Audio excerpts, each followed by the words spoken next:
माघ मास के कृष्ण पक्ष की चतुर्थी तिथि को सकट चौथ का व्रत रखा जाता है। ये व्रत संतान की लंबी उम्र, सुखी जीवन और संकटों से रक्षा के लिए रखा जाता है। इस साल ये त्योहार 6 जनवरी यानी कि मंगलवार को मनाया जाएगा। सकट चौथ को त्रिपुटा चौथ, संकष्टी चतुर्थी और माही चौथ भी कहा जाता है। यह व्रत संतान की लंबी आयु, उत्तम स्वास्थ्य और सुख समृद्धि के लिए रखा जाता है। हिंदू पंचांग के अनुसार इस साल माघ मास के कृष्ण पक्ष की चतुर्थी तिथि 6 जनवरी को सुबह 8:01 पर शुरू होगी। फिर अगले दिन 7 जनवरी की सुबह 6:52 तक चलेगी। ऐसे में सकट चौथ का व्रत पूजन 6 जनवरी यानी कि मंगलवार को ही मान्य है। तो आइए जानते हैं व्रत पूजा की विधि।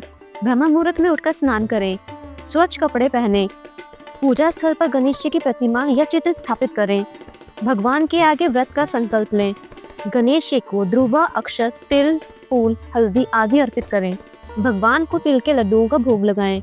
दिन भर व्रत रख के भगवान गणेश का स्मरण करते हैं। तो आइए अब हम सकट चौथ की कथा का श्रवण करते हैं। पार्वती जी ने पूछा कि हे वत्स, माघ महीने में किस गणेश जी की पूजा करनी चाहिए तथा इसका क्या नाम है? उस दिन पूजन में किस वस्तु का नैवेद्य अर्पित करना चाहिए और क्या आहार ग्रहण करना चाहिए, इसे आप सविस्तार बतलाने की कृपा करें। गणेश जी ने कहा कि हे माता, माघ माह में भालचंद्र नामक गणेश जी की पूजा करनी चाहिए। इनका पूजन षोडशोपचार विधि से करना चाहिए। हे माता पार्वती, इस दिन तिल के 10 लड्डू बना लें, 5 लड्डू देवता को चढ़ावें और शेष 5 ब्राह्मण को दान दे देवें। ब्राह्मण की पूजा भक्ति पूर्वक करके उन्हें दक्षिणा देने के बाद उन 5 लड्डुओं को उन्हें प्रदान कर दें। हे देवी, तिल के 10 लड्डुओं का स्वयं आहार करें। इस संबंध में मैं आपको राजा हरिश्चंद्र का वृतांत सुनाता हूँ। सतयुग में हरिश्चंद्र नामक एक प्रतापी राजा हुए थे। वह छात्र धर्म में पटु, सरल स्वभाव, सत्यनिष्ठ और विद्वान ब्राह्मणों के पूजक थे। हे देवी, उनके शासन काल में अधर्म नाम की कोई वस्तु नहीं थी। उनके राज्य में कोई अपाहिज, दरिद्र या दुखी नहीं था। सभी लोग आदि व्याधि से रहित एवं दीर्घायु होते थे। उन्हीं के राज्य में एक ऋषि शर्मा नामक तपस्वी ब्राह्मण रहते थे। एक पुत्र की प्राप्ति होने के बाद ही वह स्वर्गवासी हुए। पुत्र का भरण पोषण उनकी पत्नी करने लगी। वह विधवा ब्राह्मणी भिक्षाटन के द्वारा पुत्र का पालन पोषण करती थी। उस ब्राह्मणी ने माघ मास की संकटा चतुर्थी का व्रत किया। वह पतिव्रता ब्राह्मणी गोबर से गणेश जी की प्रतिमा बनाकर सदैव पूजन किया करती थी। हे माता पार्वती, भिक्षाटन के द्वारा ही उसने पूर्वोक्त रीति से तिल के 10 लड्डू बनाए। इसी बीच उसका पुत्र गणेश जी की मूर्ति अपने गले में बांधकर स्वेच्छा से खेलने के लिए बाहर चला गया। तब एक नर पिशाच कुम्हार ने उस ब्राह्मणी के 5 वर्षीय बालक को जबरन पकड़कर अपने आवे में छोड़कर मिट्टी के बर्तनों को पकाने के लिए उसमें आग लगा दी। इधर उसकी माता अपने बच्चे को ढूंढने लगी। उसे ना पाकर वह बड़ी व्याकुल हुई। वह ब्राह्मणी विलाप करती हुई गणेश जी की प्रार्थना करने लगी। हे गणेश जी, विशाल शरीर वाले, हे सूर्य नारायण की लालनी के सदृश कांतिशाली, हे सुंदर जटा समूह को धारण करने वाले, आप इस दुखिनी की रक्षा कीजिए। हे गजानन, हे 4 भुजाधारी, हे मस्तक में चंद्रमा को धारण करने वाले, हे विनायक, हे अनाथों के नाथ, हे वरदायक, मैं पुत्र के वियोग में व्यथित हूँ, आप मेरी रक्षा कीजिए। वह ब्राह्मणी इसी प्रकार आधी रात तक विलाप करती रही। प्रातःकाल होने पर कुमार अपने पके हुए बर्तनों को देखने के लिए आया। जब उसने आवा खोल के देखा तो उसमें जांघ भर पानी जमा हुआ पाया और इससे भी अधिक आश्चर्य उसे तब हुआ जब उसने उसमें बैठे हुए बालक को खेलते हुए देखा। ऐसी अद्भुत घटना देख वह भयवश कांपने लगा और इस बात की सूचना उसने राज दरबार में दी।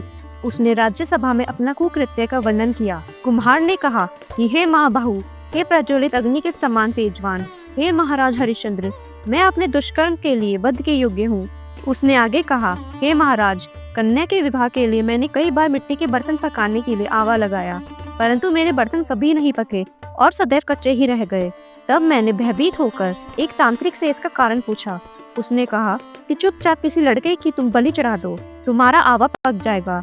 मैंने सोचा कि मैं किसके बालक की बलि दूं? जिसके बालक की बलि दूंगा वह मुझे क्यों ही जीवित छोड़ेगा।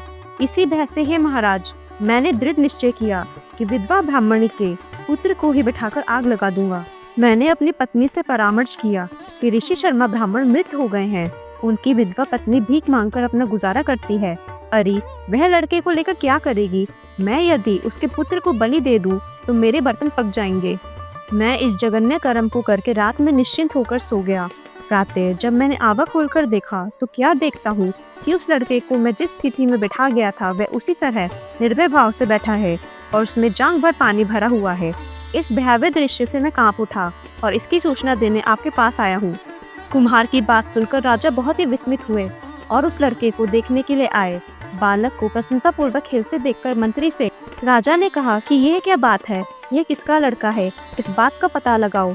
इस आवे में जांग भर जल कहाँ से आया, इसमें कमल के फूल कहाँ से खिल गए, इस दरिद्र कुम्हार के आवे में वैदुर्य मणि के समान हरी हरी दूब कहाँ से उगाई। बालक को ना तो आग की जलन हुई, ना तो इसे भूख प्यास ही है। यह आवे में भी वैसे ही खेल रहा है मानो अपने घर में खेल रहा हो। राजा इस तरह की बात कर ही रहे थे कि वह ब्राह्मणी वहां बिलखती हुई आ पहुंची। वह कुमार को कोसने लगी। जिस प्रकार गाय अपने बछड़े को देखकर रंभाती है, ठीक वही अवस्था उस ब्राह्मणी की थी। वह ब्राह्मणी बालक को गोद में लेकर प्यार करने लगी और कांपते हुए राजा के सामने बैठ गई। राजा हरिश्चंद्र ने पूछा कि हे ब्राह्मणी, इस बालक के न जलने का क्या कारण है? क्या तू कोई जादू जानती है अथवा तूने कोई धर्म आचरण किया है जिसके कारण बच्चे को आंच तक नहीं आई?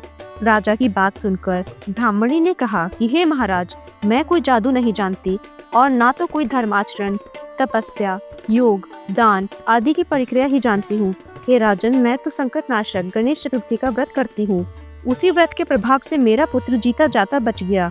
ब्राह्मणी की बात सुनकर राजा ने कहा कि मेरे राज्य की संपूर्ण जनता इस संकट नाशक गणेश चतुर्थी का व्रत करे, इसमें मेरी पूर्ण सम्मति है। राजा ने उसकी परिक्रमा करते हुए कहा कि हे पतिव्रते, तू धन्य है।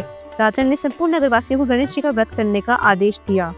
इस आश्चर्यजनक घटना के कारण सभी लोग उस दिन से प्रत्येक मास की गणेश चतुर्थी का व्रत करने लगे।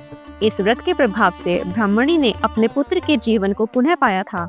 इतना कहने के बाद श्री कृष्ण ने कहा कि हे युधिष्ठिर, आप भी सर्वोत्तम व्रत को कीजिए। इस व्रत के प्रभाव से आपकी सभी कामनाएं पूर्ण होंगी।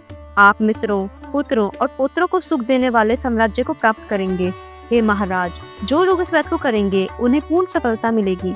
भगवान कृष्ण की बात से युधिष्ठिर बहुत प्रसन्न हुए और माँ कृष्ण गणेश चतुर्थी का व्रत करके निष्कंटक राज्य भोगने लगे। बोलो भगवान गणेश की जय।